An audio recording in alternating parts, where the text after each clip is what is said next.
People who think too much are not exhausted because life is too heavy. They are exhausted because their mind refuses to finish anything. A conversation ends. Their mind keeps going. A glance passes. Their mind keeps cutting it open. A text has not even arrived yet. And their mind has already written 10 different versions of what it could mean. That is why this kind of person can look calm on the outside, while inside, nothing ever really powers down. And no, this is not one of those videos that tells you to just think positive or stop overthinking. That advice is useless, because the thing wearing you down is not just thinking too much. The thing wearing you down is that you no longer know the difference between understanding something and being dragged around by a loop. That is the dangerous part. A lot of people who think too much are not shallow at all. They are usually sharp, socially sensitive. They read the room fast. They catch tiny shifts in tone, expression, silence, and because they notice more, they process more. Then the trap shows up. They start believing that if the mind is still working, it must be getting closer to an answer. It is not. A lot of the time, you are not moving forward. You are just going in circles with a feeling that looks almost identical to progress. That is why someone can sit alone in a quiet room and still feel as drained as if they just argued with the whole world. So in this video, I want to separate something most people keep throwing into one big pile, thinking too much. Because most of the time, it is not one thing. It is 3 different things. First, you are reflecting for real. You are looking back so you can understand more clearly. Second, you are ruminating. You are chewing on the same thing again and again, changing the angle, changing the wording, changing the tone, but never actually getting anywhere. Third, and this is the one most people miss, you are rehearsing. You are practicing a conversation that has not happened. You are preparing to defend yourself. You are living inside an imaginary meeting with people who have not even said anything yet. From the outside, all 3 look almost the same. They all look like silence. They all look like thinking. They all look like a person sitting still. But one of them helps you grow. One of them traps you. And one of them sends you back into social life, already tired before anything even happens. That is why some people can stay composed in public, then go home and replay every sentence like a court case. That is why some people barely say much in real life, but inside their own head, they are arguing, explaining, defending themselves for hours.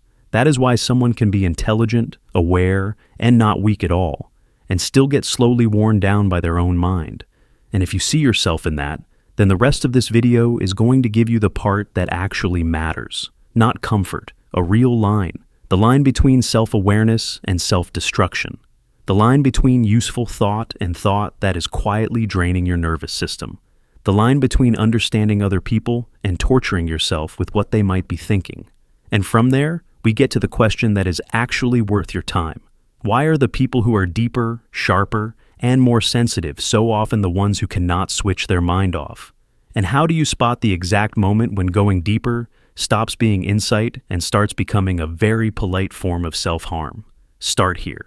The first thing you need to see is that not every repeated thought is the same. And if you cannot separate them, you will keep calling your trap depth. The first mode is reflection. This is the healthy one. You look back because you want to understand. You want to see your part clearly. You want to learn something real. So you do not keep repeating the same mistake. Reflection has movement. It leads somewhere. It may be uncomfortable, but it gives you traction. The second mode is rumination. This is where the mind keeps returning to the same emotional wound, not to understand it, but to sit inside it again. You replay the tone. You replay the timing. You replay what they meant, what you should have said, what it says about you. And what makes this dangerous is that rumination does not feel useless. It feels responsible. It feels intelligent. It feels like you are being careful. But a lot of the time, you are not solving anything. You are just feeding the same distress with better wording.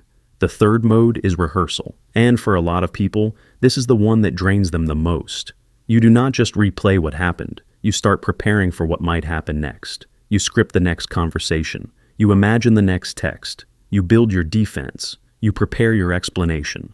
You rehearse the exact tone you will use if they say the thing you are afraid they might say.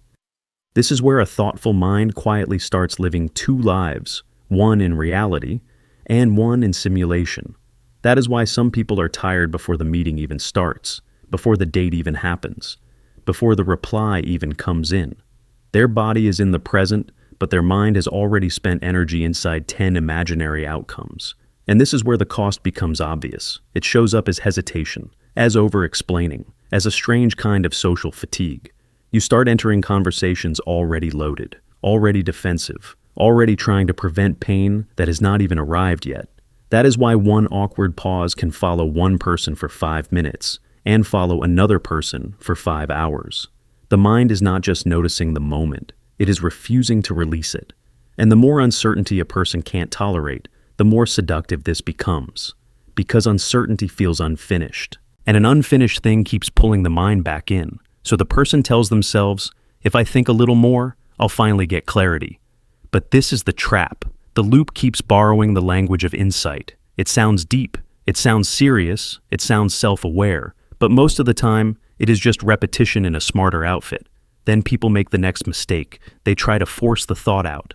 They tell themselves not to think about it, not to go there, not to replay it.